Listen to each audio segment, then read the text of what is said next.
if you want to take your course to a whole new level, you are going to love this Canva Code feature. Pretty much, I want to show you how you can make little games to introduce inside your programs and courses to make sure that they feel so much more interactive and help your students to remember the content that you're teaching them. So let's dive in.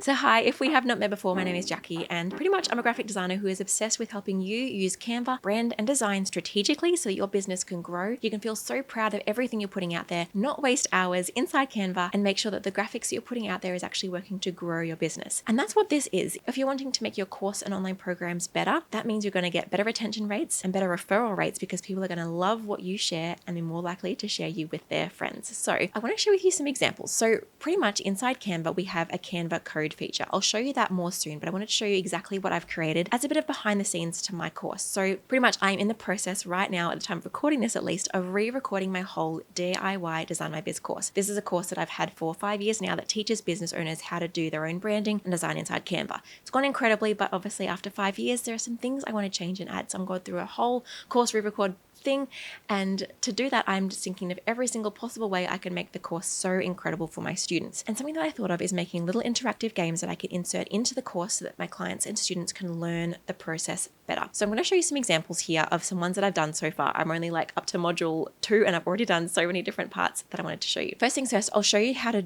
what this actually all is shortly, but I want to show you how it all works so you can then begin to picture and brainstorm how you might be able to use it for your business.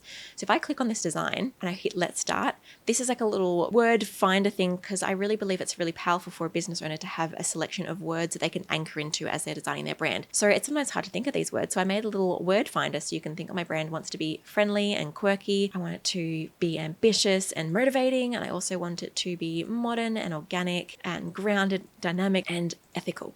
And so you can select all these words and kind of add them to a little bit of a short list over on this side, and you can press continue to selection and move over to this section where you can pick 5 top words, because I want my audience to not have 15 different words that are confusing them, but anchor to 5 top words. So they can then do that, select their 5 top words, press confirm, and it's got these little 5 words for them ready to go. How fun is that? It's so simple, but it just helps guide someone through the process that I need them to think through in order to get the most out of the course, and I've weaved that in as a fun activity. Another option is I've got a method called the build brand method that helps, is kind of like the process people step through as they work through creating their brand. It's really robust. It means they don't forget anything. It means that it's going to be a really successful brand. And I wanted to test them. What does a build brand method stand for? This will come just after I've done a video teaching on it. So they can go in here just to test their knowledge, help to solidify it. So they can think, oh, what does the B in build stand for? Bold business. That's actually wrong, but I'm going to show you.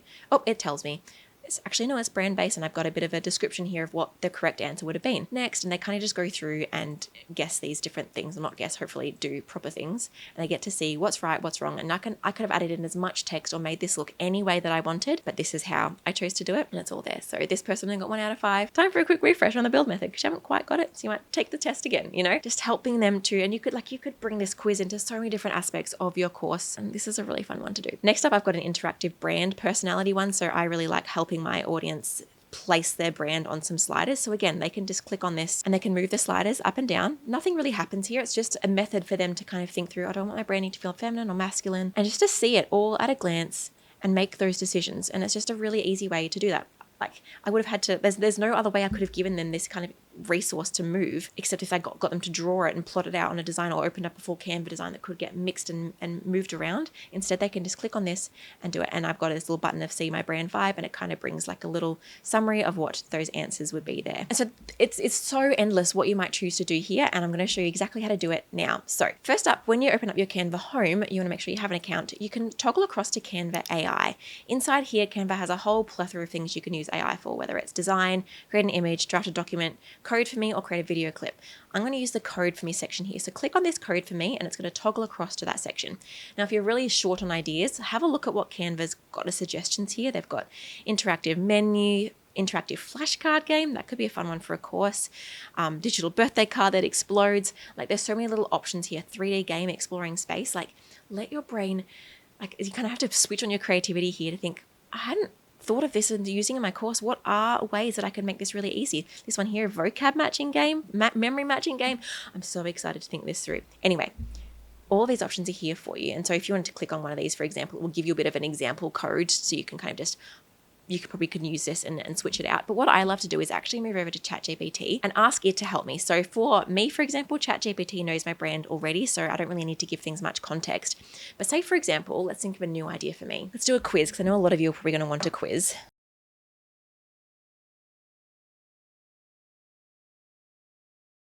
Okay, so I've written help me write instructions for an AI coder, because I'm just asking to write instructions for my AI Canva coder to create a quiz that I can test my students' knowledge of Canva shortcuts. And so I'm going to press enter here, and ChatGPT is going to look, all right, cool, we can definitely do that. And it's going to write out some instructions for us. So you can see here it's given a bit of a purpose, tone, visual style. This is my other programs.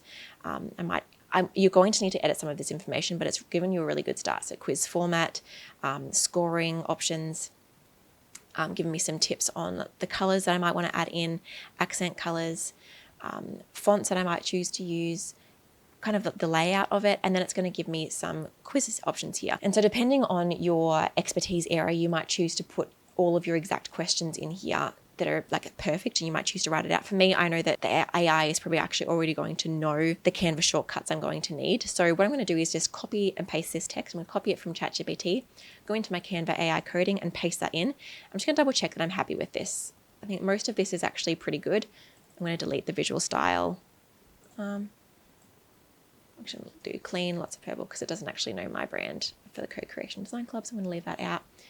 Leave most of this in.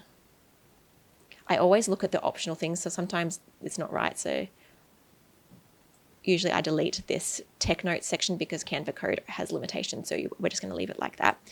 I'm just going to make sure it's written out how many questions. So it's got example questions here. So that means the Canva Code is going to work out what questions it thinks it should ask. So I'm going to press go. And what it's going to do is it's going to take that brief that I've given it, say, yep, no worries, I can do that. I'll create a fun interactive Canva shortcuts quiz with a clean purple design. The quiz will have multiple choice questions, track scores, and provide encouraging feedback. And you can see here that it's now started coding for me. And it's actually gotten a lot quicker at this. The first time I did it, it took over an hour to do the coding, but I think this is actually getting a lot quicker. I will pause this recording though, because I don't want you to have to sit here for a long time. But now actually you can almost see it's going really well. You can see it's gone through a lot of different things. It's already put in the questions. It's worked out most of the layout. And the best thing about this is you don't need to know coding. This is kind of just here for reference. We can't even actually access this code afterwards, which is kind of annoying sometimes, because it'd be nice to be able to take this code and export it and use it elsewhere. All right, and that's done. I literally It took about that 1 or 2 minutes that we were just talking for. And now it's going to bring up for you a preview. So you can see here, it's got this weird icon. I might change that. Canva shortcut straight down, test your Canva shortcut knowledge and become a design speedster. You can obviously edit all of this. So I'm going to show you how to do so in just a moment. Let's have a test. I'm going to press let's go, and it's brought up what shortcut is for duplicating an object. Command D, I get to test my own knowledge here. Great. Next question. Wonderful. Which court shortcut sends back a layer? It would be, it's either this one or this one. I'm going to do this one. Correct. Hooray. How quickly to group elements together. I think it's just this. There we go. This is really helpful. I'm definitely going to use this in my course. What shortcut helps you to zoom to page? Oh, I don't use this one very often. Let's guess. Correct. I need to get one wrong so I can see what happens. Which shortcut creates a copy and drags? Oh, it's this one. I don't want to get it wrong. I hate getting things wrong. All right. This one, obviously, it's Command Z. But I'm going to do U. See what happens when it happens. So it just shows me this is the wrong one, this is the right one, and it tells me what it's meant to be. Next question. Oh, I don't know this one. Is it this one? No. There you go. There's a good shortcut for you I haven't ever used before. Quiz complete. Not all bad. Thank you very much. And so you can press try again, or I'm just going to quickly get through this because I want to show you, I want to double check what it did at the end there. Share results. So what I often find is this bit is glitchy. If it says copy results, share results, press copy, print results, anything like that, it doesn't tend to work. So what I then do is we can use it like ChatGPT and tell it what we want changed. I love amazing. Just let it know that it's on the right track. And then I list out my changes. So please remove share results button. Hey, we also have some 0 out of 7. This tail doesn't get to the end, which I want to update. So I've just written, make sure progress tracker goes all the way to the end once all questions are complete, because that should be doing that there. I'm going to press try again, just double check this. I've written remove purple circle icon on the intro page because I don't care for that. And if I wanted to change the heading or the text here, I could do that. I'm just going to show you how to do that now, just in case. Change to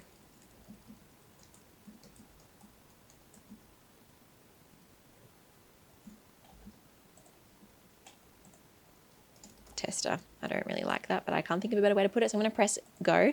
And so then what it's going to do is read all my instructions here. And I could have written 1,000 instructions or more or less. I could have written hex codes to change things to. I could say change the purple to a particular sort of hex code.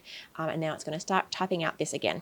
Now, while it's doing that, I'm going to show you how to use this. So I'm just going to open up an old one that I've worked on. If you want to access old chats that you've started, you can just go back to the Canva AI on your home screen, code for me, make sure that's selected. And if you open up this side menu, you'll be able to see all of the past things you've done. So if I go to my mini quiz over here, it's going to bring up our old chat. And if I press version 3, it's going to open up the last version that we used. And so once that's done, you can then press use in a design, and you can choose if you want to use this in a website, presentation, a doc, or a whiteboard.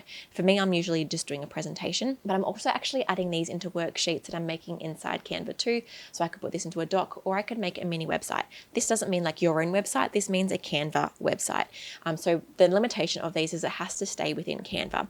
But if you have a course platform that you're using, or a freebie or a lead magnet or like a PDF that you're using, I recommend just doing something like presentation here and pressing open in presentation, because what you can then do is just share a link to this design to preview it. So what you can do, this is all now inside here, and I would just go to the share button on the top right hand corner, press share, and I would select this public view link. If I click on this public view link, press copy, or press create public view link and then press copy, I can then grab that link. And if I share this link with someone, potentially I'll link it as a button in my course, or I link it as a button in a PDF, people will then get sent to this page. It would look like this. It would load, and it's just usable right here. I can then just start interacting with this as it already is. And so that's my best tip and my easiest way just to quickly have this as something people use over and over again for your program or your course. No, you can't track people's results. For this quiz, this is more of a tool for them to use for themselves. You can ask them to share their results if you wanted to, but for me, I find it just as a way for them to test their own knowledge, as a fun thing to do inside the course. There are other ways you might want to share this. You could put it into a website like I mentioned. If you press see all, you can see some more options as well. But most of these won't work for the actual interactivity of the thing. You might want to try embed your design on Medium, WordPress, or your own website. It will automatically update. So if I was to press embed here, it's going to then copy the HTML. And so this might be a fun thing to try. All right, so I've just gone into my course building platform on Kartra. If you want to try out Kartra, I'll pop an affiliate link in the description.